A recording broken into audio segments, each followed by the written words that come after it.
Is Google a monopoly or more than one?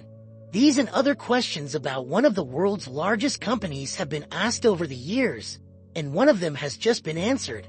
According to a recent decision by the American Justice, the answer is yes, at least for the justice. Google holds a monopoly when it comes to internet searches, especially those made on mobile devices. The company, which controls 89.2% of the search market, is accused of committing a crime by paying over $26 billion to secure agreements with smartphone manufacturers Apple, Samsung, and Motorola to ensure that the three companies use Google as the default search engine on their devices. These agreements secured a 94.9% share of the mobile search market, making Google a monopoly in the eyes of the Justice Department. This challenges what is theoretically Google's essential business. Now, with the decision that the world is facing a monopoly, a strong offensive against Google is beginning, and the process could lead to the company being split into at least two parts. Worse still, other tech companies could also be affected. In this video, you'll understand what happened to Google and why this decision could change everything in the tech world. The world's largest search engine has conquered the globe with a series of features that have made it not just the center of information on the Western Internet, but also a revenue machine. In addition to concentrating data and information, the platform integrates the largest online advertising system, Google Ads, a multi-billion-dollar tool considered the search engine's greatest advantage. To complete the picture, the company that became Alphabet Incorporated also acquired YouTube, which, besides being by far the largest video platform on the planet, also became the second largest search engine in the world, reinforcing the company's dominance in the sector. In this way, Google may have consolidated itself not just as one monopoly, but as three: the search market, the online advertising market, and the online video market. Still, for now, the American Justice Department points to just one specific point, which is the online search market on mobile devices. The problem is that this may be just the first challenge, and with the situation, a series of discussions arise. The first of these is about what exactly constitutes a monopoly. Generally speaking, a monopoly is understood as a market situation where a single company is responsible for supplying a product or service without direct competition. This can occur for various reasons, such as control of essential resources, barriers to entry for other companies, or government regulations that grant exclusive privileges to a single company. This monopoly can be legally granted when the law designates who the monopolist will be. In cases where a company assumes a monopoly position by dominating the market and creating barriers to competition, this monopoly is considered illegal. From the perspective of the Austrian School of Economics, a monopoly only consolidates when there is state intervention, whereby the government creates conditions for it to exist. Even if a company exercises a dominant position known as a monopolist, this is due to its competence, making the position an achievement that constantly happens because the monopolist is outperforming its competitors at that specific moment. If it ceases to be competent, it will lose its relevance over time. For the Austrians, state intervention to break up or regulate the activity of this dominant company could result in worse outcomes for the market and especially for consumers. Do you agree with either of these two views? Historically, some companies have already faced accusations and lawsuits for monopolistic practices. The first major case was the oil company Standard Oil in 1911, created by John D. Rockefeller, considered by many to be the richest businessman in history.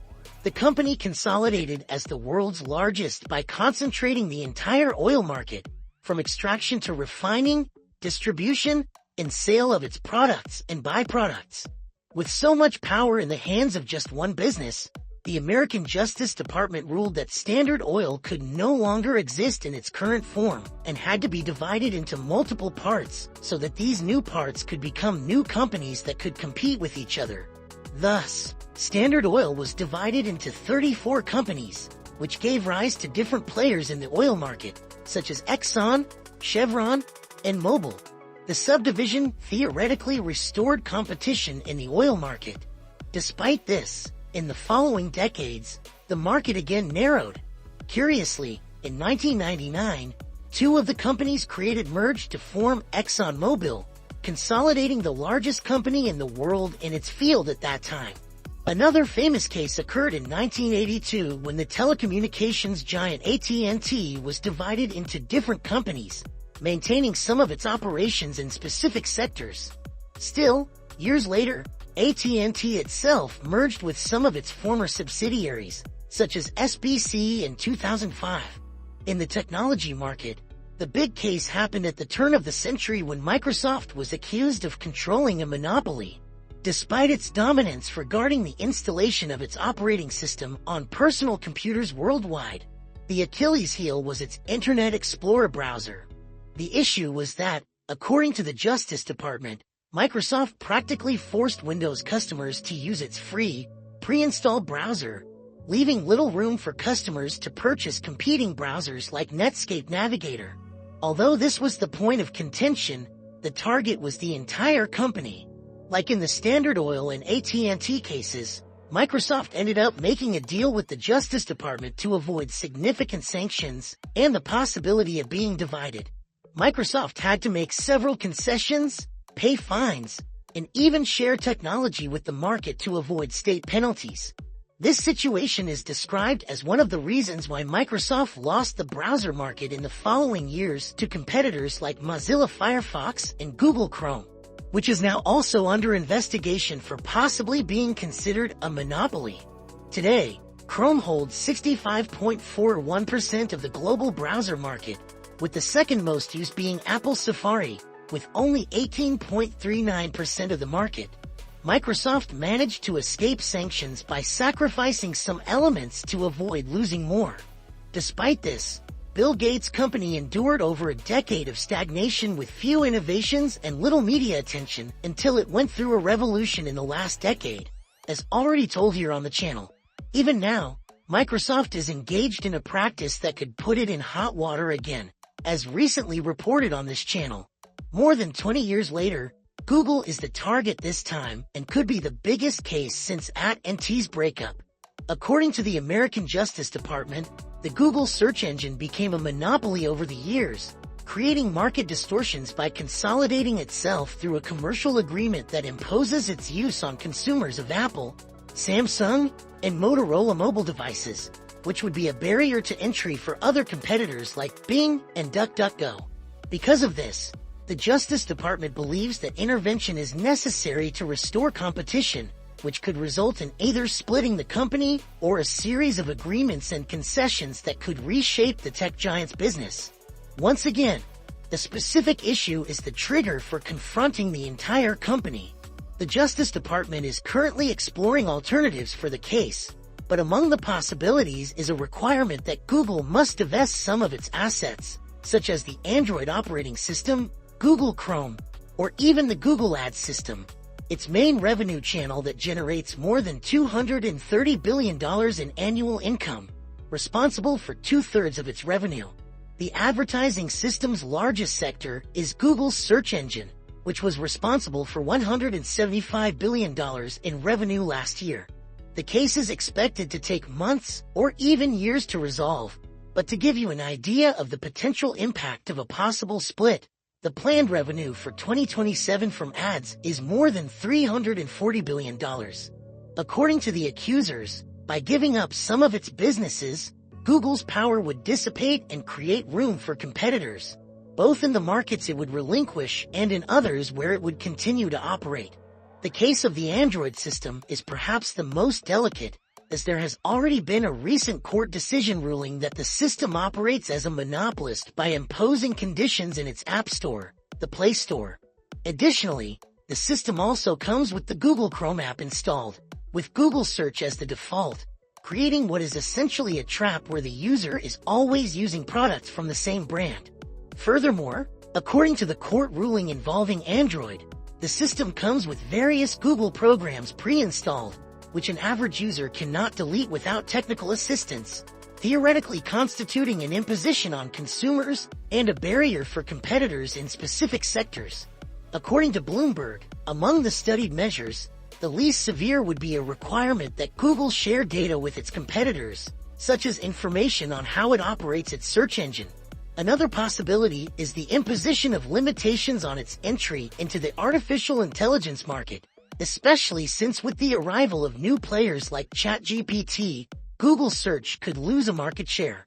The Justice Department believes that even with new players entering the market, Google still has an unfair advantage over its competitors. Additionally, the U.S. government is considering banning binding agreements like those made between Google and smartphone manufacturers. The case is still unfolding, with new chapters expected, including the possibility that the accused may offer alternatives to avoid harsher penalties. Do you think Google will be divided? Do you believe it is an illegal monopoly? And it's not just Google that could face consequences from this case.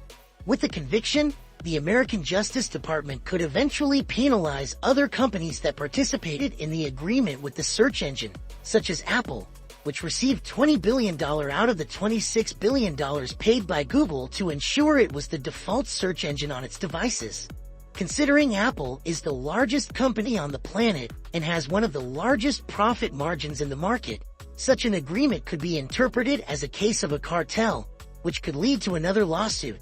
Samsung and Motorola could also face penalties as the lawsuit unfolds.